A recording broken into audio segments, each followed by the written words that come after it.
Good morning everyone. आज हम देखने जा रहे हैं p block elements. What are the p block elements and which of the group we will have to study. P block elements हम उन्हें कहते हैं for which of the element the last electron moves in the p subshell. तो जिन भी electrons के लिए आखिरी इलेक्ट्रॉन पी सबसेल में एंटर करेगा that will be considered as a p block element. So what are the possible electronic configuration for the p block element? It is ns2 np126। n और s p क्या है वो आपको मालूम है, यानी the principal quantum number, s and p are the subcells. So the possible electronic configurations are the ns2 np126. So on the basis of the p subcell configuration we can classify the p block elements in the different groups. So if the electronic configuration is P1, P2, P3, P4, P5 and P6, then what will be the groups? The electronic configuration P1 suggests group 30, which is well known as boron family. The P2 is the group 14 and well known as carbon family, and these are the families, these are the groups you have already studied in the class 11. तो आपको ये दो groups को study नहीं करना है। Group 13 और group 14 दोनों ही आपके क्लास 11 के सिलेबस में थे, इस वजह से क्लास 12 में हम इसकी स्टडी करने नहीं जा रहे। Now the next group that is the configuration P3.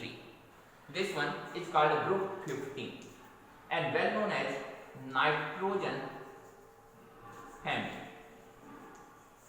The P4 is called group 16 and well known as oxygen family. This oxygen family is also known as chalcogens.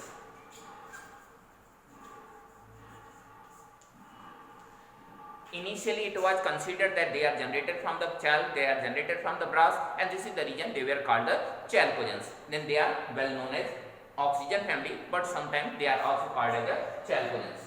Now the P5 configuration, that is the group 17, and these are the elements are called halogen.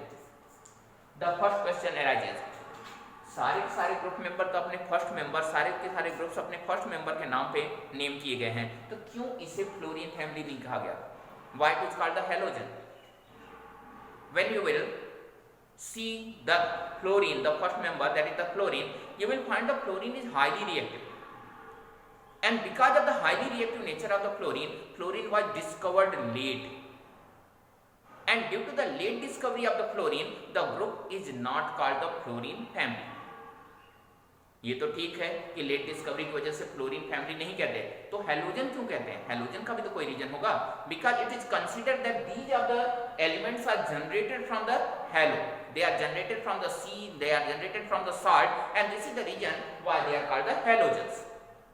Then these are the members, that the group 17 members are called the halogens. But when you will see how many members are there, then there are total 5 members: fluorine, chlorine, bromine, iodine and astatine. याद करने के लिए हम बोल सकते हैं फिर, कल, बाहर, आई, aunty. Then these are the 5 members of the group 17, in which the last one, that is the astatine, which is metallic by the nature, is not considered as a halogen because that is not generated from the salt, that is not showing the property whatever the other group 17 members are representing, and this is the reason that is not considered as an halogen. And last one, that is the group 18, also known as inert gas. Again the question arises, why it is not called the helium family? Why it is called the inert gases? Inert gases they are called because they are inert by the nature. But why not helium family? When you will see the electronic configuration of these of the elements, we have already discussed about it. The electronic configuration is P6. Whether helium also have the P6 configuration?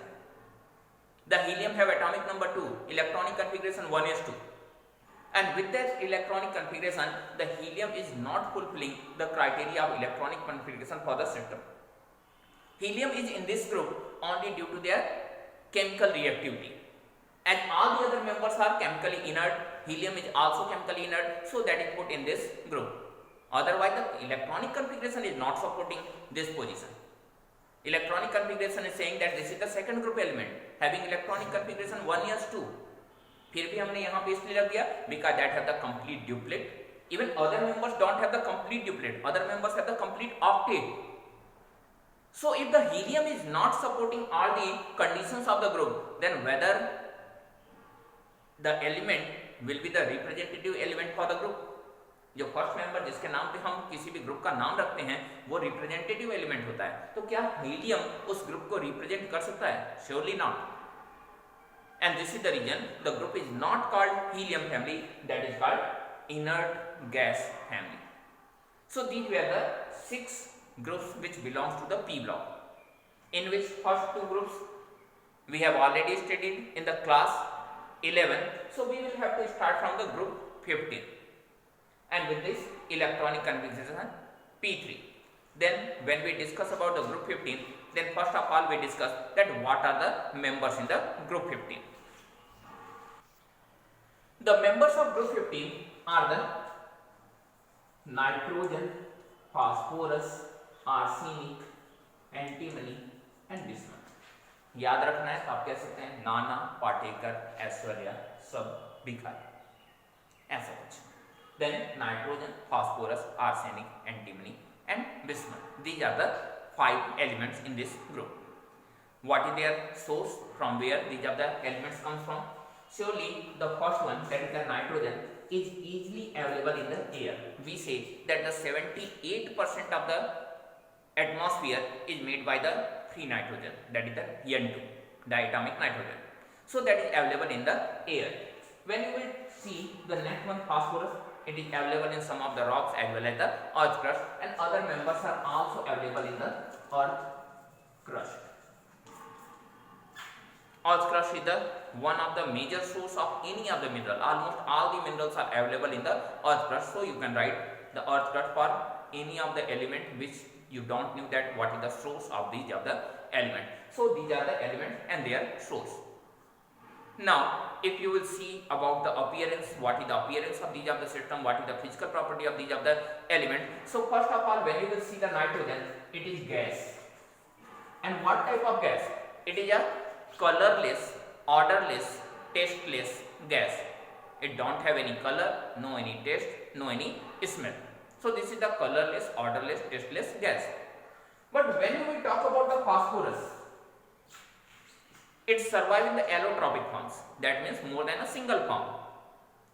Phosphorus have different forms with the name of the white phosphorus, red phosphorus, black phosphorus, and surely these of the names are representing their colors.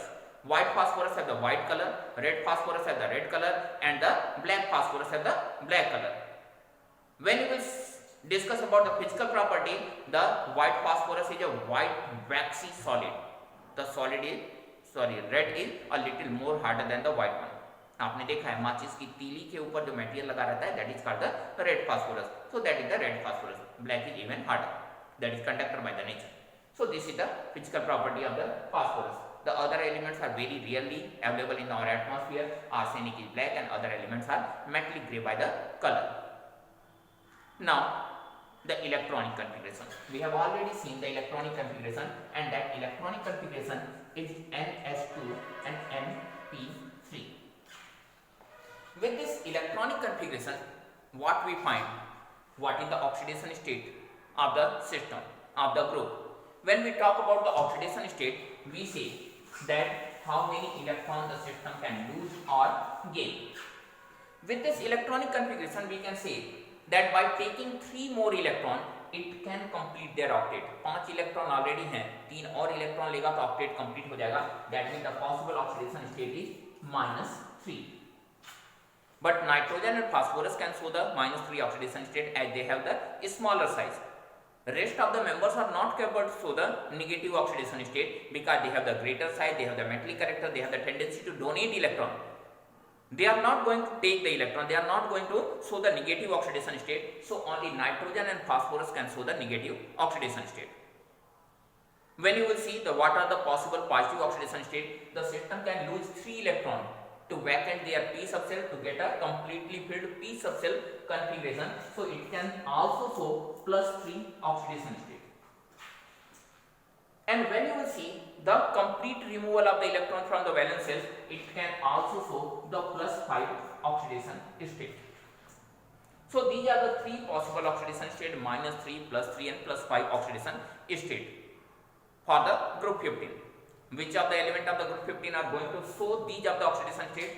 The nitrogen is dominantly showing the -3 oxidation state. The phosphorus can also show, but not as dominantly as that of the nitrogen, because phosphorus is not as electronegative as that of the nitrogen. But when you will see the +3 oxidation state, even occasionally nitrogen can also show the positive oxidation state, but we are not taking in that one nitrogen in positive oxidation state, because nitrogen is capable to show the positive oxidation state only with some of the specific element, that is the oxygen and halogens. Other elements, that is the phosphorus, arsenic, antimony and bismuth, all of these four are capable to show the +3 oxidation state, and arsenic, antimony and bismuth show greatest stability in the +3 oxidation state. It means more stable than the +5 oxidation state. But when you see the +5 oxidation state, phosphorus is more stable. Other elements are also capable to give the +5 oxidation state. Then why these are the lower elements are showing stability in the lower positive oxidation state? Board में question पूछा गया है, why the group 15 elements show greater stability in the lower positive oxidation state down the group. Or for this specific group you can ask that why the group 15 elements show greater stability to the +3 oxidation state down the group. Group में नीचे जाने पर +3 oxidation state में stability क्यों show करते हैं? Even होना तो ये चाहिए, down the group the ionisation enthalpy decreases, so there will be greater tendency to lose electron, so the lower elements must have the greatest stability in +5 oxidation state, greater tendency to show the +5 oxidation state, but actually they are not showing the tendency to show the +5 oxidation state, they are showing tendency to show the +3 oxidation state. And why it is so? We are just trying to explain that why the lower members are capable to show the stability in lower positive oxidation state. We are not capable to discuss all the elements separately. We are discussing only two elements, phosphorus and arsenic. Phosphorus which have the stability in the +5 oxidation state, and arsenic which have the greater stability in the +3 oxidation state with respect to +5 oxidation state. So first of all, what is the electronic configuration of the phosphorus? Atomic number 15. It will be after neon 3s2 and 3p3. And when you will talk about the arsenic, it will be atomic number 33. After argon, it will be 3d10, 4s2 and 4p3. So what happens if the system will lose 3 electrons in the +3 oxidation state? The system will lose 3 electrons, and after losing 3 electrons, it will get a completely filled subshell configuration or stable configuration. So the system have tendency to show the +3 oxidation state. What's about the next one? That also has the same condition. By losing 3 electron, it is getting a completely filled 4s configuration. So both the systems have the same stability in the +3 oxidation state. But what's about the +5 oxidation state? अगर हम पहले case को देखें, by losing 5 electrons, the system is getting an inert gas configuration. An inert gas configuration is surely much more stable than the completely filled subshell configuration. So the system have greater stability in +5 oxidation state than the +3 oxidation state, because by using 5 electron, the system is getting a inert gas configuration of the neon. 5 electron lose करने पर inert gas configuration find करते हैं, जिसकी वजह से +5 oxidation state ज्यादा stable हो गया. But in the case of the arsenic, by losing 5 electrons, what is the configuration? 3d10, a completely filled subshell configuration. Surely it's not as stable as that of the inert gas configuration. Before losing these are the 2 extra electrons after the +3 oxidation state, before losing these are the extra 2 electrons from the 4s, the system have completely filled subshell configuration. The subshell was 4s, and after losing 5 electron, this one again have the completely filled subshell configuration, and this time it is 3d configuration. That means almost identical stability is there in the +3 and +5 oxidation state. But for the +3 oxidation state, removal of only 3 electron takes place. Easier process, lesser charge on the system, which makes the condition more favorable, which makes the system more stable. And by using 5 electron, the system is not getting any extra stability like inert gas configuration, but the system is gaining 5 positive charges over it, which is providing the instability to the system. And this is the reason why the +5 oxidation state becomes less stable down the group, the +3 oxidation state becomes more stable down the group. In the simple and easier words, if you want to answer the question, you can also write due to the inert pair effect generated by the 3d electrons. ये 3d electrons से जो भी effect generate होता है उसे हम inert pair effect बोलते हैं. Then due to the inert pair effect generated by the 3d electron, the system is more stable in the +3 oxidation state, which is not available in the case of the phosphorus, and that is the reason the phosphorus is more stable in the +5 oxidation state. I think it's clear to all of you. It's enough for today. We will discuss the topic in the next period, next video. Till then, bye. Have a nice day.